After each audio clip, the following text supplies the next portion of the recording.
All right, well, I better get out of your hair. What hair? I better leave you alone, let you get back to what you were doing. Oh, okay. You get my drift? What now? Whose drift? Do you understand me? Sorta. Maybe it's time for me to teach you 5 new expressions. Only 5? Isn't that a drop in the ocean? Hey, stop reading my notes.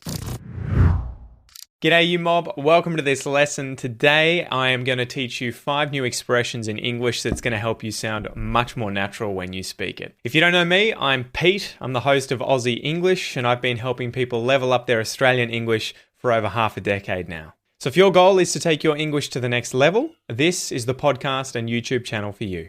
Before we get started guys, don't forget you can grab today's worksheet. It's linked down in the description below so that you can download it, follow along, do the exercises, and really rapidly improve your English. And when you sign up to get this worksheet, you'll also receive all of my future worksheets for other English lessons just like this. Also, every single expression that we cover today has been covered in its own unique episode on the Aussie English podcast. So you can go and listen to that episode if you want to learn more about any of these specific expressions.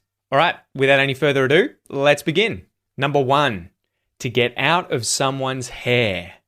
To get out of someone's hair. This expression means to stop being a nuisance to someone, to leave someone alone, to stop disturbing someone and let them get back to doing what they were doing. So if I pop over to my mum's house, I'm unexpected, she didn't realize I was coming and she's doing a puzzle. After I say g'day and maybe, leave her a present, she'll probably be like, look, I want to get back to the puzzle. And I'll be like, I'm going to get out of your hair. I'll let you get back to your puzzle. See you, mum. I'll get out of your hair. Imagine your neighbour drops in, comes over for a chin wag, wants to have a cuppa, right? A cup of coffee or a cup of tea. After 5 or 10 minutes of just catching up, the neighbour might say, all right, it's been good to chat, but I'll get out of your hair.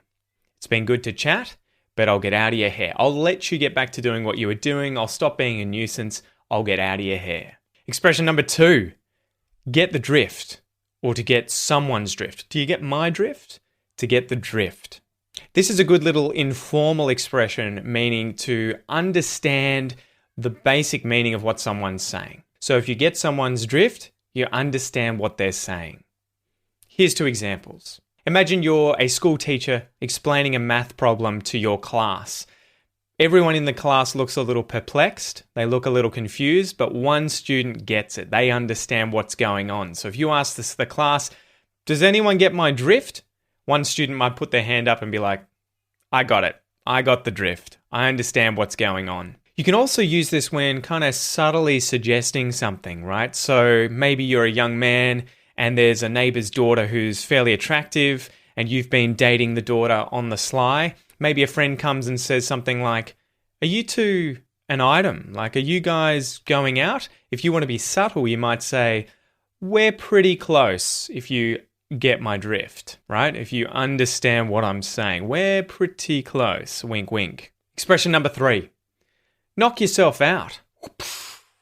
Knock yourself out. Like literally, that would be, I guess, to punch yourself in the face and go unconscious. But here, it's an invitation for someone to do what they've asked permission to do, for them to have a good time, for them to enjoy themselves. Knock yourself out. 2 examples. Someone comes over to your house for a barbecue, right? A barbie, as we call it in Australia.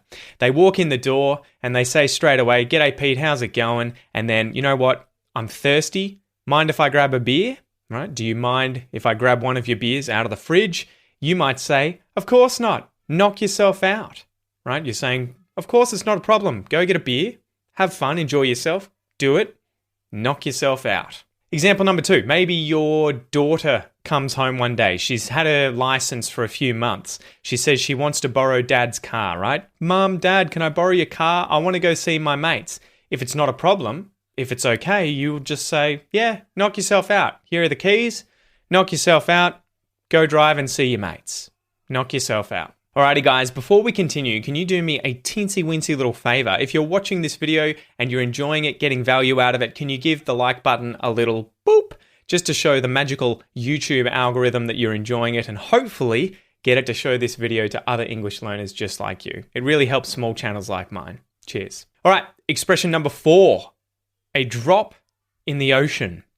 A drop in the ocean. If something is a drop in the ocean, It is a very small amount of something that is unlikely to make much of a difference. 2 examples. Imagine you're saving up all the money in the world that you can get your hands on so that you can buy a Ferrari, right? It's been your dream since you were a kid. You want to buy a Ferrari. You want to be the proud owner of a Ferrari Dino, for example. Okay, so you've been saving your money. One day a mate comes over and says, you know what? I want to help out. They write you out a check and they say, here's $50. Because the Ferrari is going to cost probably, $500,000? $50 is just a drop in the ocean. It's not going to make much of a difference at all to your savings. And when you can buy the car, it's just a drop in the ocean. Example number 2. You've been trying to read the book Game of Thrones, right? The entire series. You're trying to get through it, but you're only reading a paragraph every single day. Considering the entire series is thousands of pages long, every single paragraph that you read is just a drop in the ocean. It is a very, very, very small amount of the total number of paragraphs in the entire series. Each paragraph is just a drop in the ocean. Alrighty guys, and expression number 5, the last one here. You made it to the end. Well done. To be on a roll. To be on a roll. Now here the idea is rolling, right? As opposed to say a roll, which in Australia is kind of like a round sandwich. If you're on a roll, you're on a streak of success or good luck, right? You've been achieving some things again and again and again, doing really well. You've had good luck. You've been on a roll. 2 examples. One day you go out fishing and you weren't sure which bait was going to work. So you just grabbed some worms. You've been chucking them on your hook, casting your line out, and every single time the line hits the water, boom, a fish jumps on the line, you reel it in, you catch a fish. You do it again, you catch another fish. If you keep repeating this process and having good luck, you're on a roll. You're doing incredibly well. You've caught so many fish, you're on a roll. Example number 2. Imagine you've gone to a party, right, with all your friends and family, and for one reason or another, you keep saying things that upset people. You don't mean to, but you keep upsetting people. You upset your sister, you upset your father, you upset your grandmother. Someone might come up to you and just say, Pete, look, just stop talking. You're on a roll, right? You've had here a lot of bad luck, the opposite of success, repeatedly. So it's almost used sarcastically here. In fact, it is used sarcastically. It's like, Pete, just stop. You're on a roll.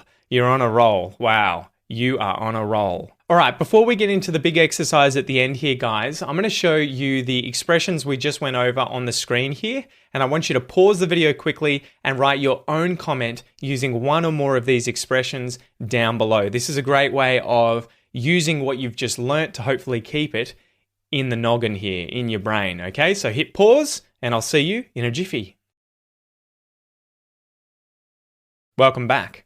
All right, so today we're going to go through a little exercise here with the expressions that we've just learnt. In the last episode, we focused on turning statements into questions using inversions. Click the link up here, guys, if you want to go and check that video out after we're done. But in today's exercise, let's focus on changing the following sentences from the future tense will plus the verb to is, are, am plus going to the verb. Okay? Hopefully that makes sense. So we're changing between the 2 different future tenses. For example, I'll go home soon becomes I'm going to go home soon.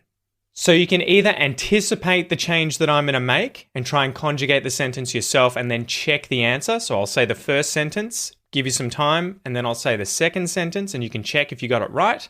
Otherwise, just use this as a listen and repeat exercise where you focus on my pronunciation, intonation, rhythm, stress, everything like that, and you just read out every sentence that I say, okay?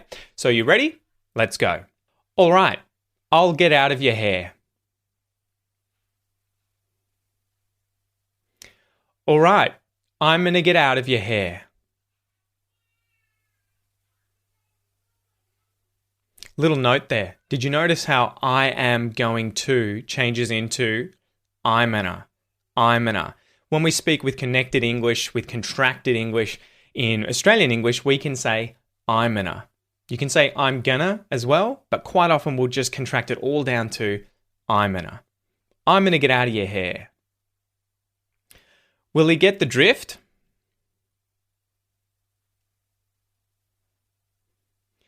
Is he going to get the drift? Good work. So the interesting thing here is you may notice H deletion. Will he becomes willy. Willy. Will he get the drift? And with the next sentence, is he becomes is he. Is he going to get the drift? Will he get the drift? Is he going to get the drift? I think they'll just knock themselves out. I think they're going to just knock themselves out. Some connected speech in there. Themselves out. Themselves out. We link that z sound at the end of themselves to the start of the word out because it starts with a vowel sound. I think they're going to just knock themselves out. It'll only be a drop in the ocean. It's going to only be a drop in the ocean. You'll notice some more linking there. We link those two vowel sounds, E and R, with a Y sound. Be a drop in the ocean. And then with drop and in, because drop ends with a consonant, in starts with a vowel sound, drop in. Be a drop in the ocean. Be a drop in the ocean. And it happens with the ocean as well. We link it again with another Y sound. The ocean. Be a drop in the ocean. Be a drop in the ocean. Lots of connected speech there today. And the last one, guys. If that happens, we'll be on a roll. If that happens, we're going to be on a roll. Same thing here with be on a roll, right? There's lots of connections in there. Be on, using that Y sound. On, the A sound becomes a schwa. It links to the N at the end of the word on. Be on a roll. Be on a roll. Great job, guys. Don't forget, if you want to improve your pronunciation, check out my Australian pronunciation course. The link will be in the description below, or you can just go to aussieenglish.com.au/APC. Don't forget to grab today's worksheet. And if you want to keep learning with me, you can also check out this video up here. See you next time.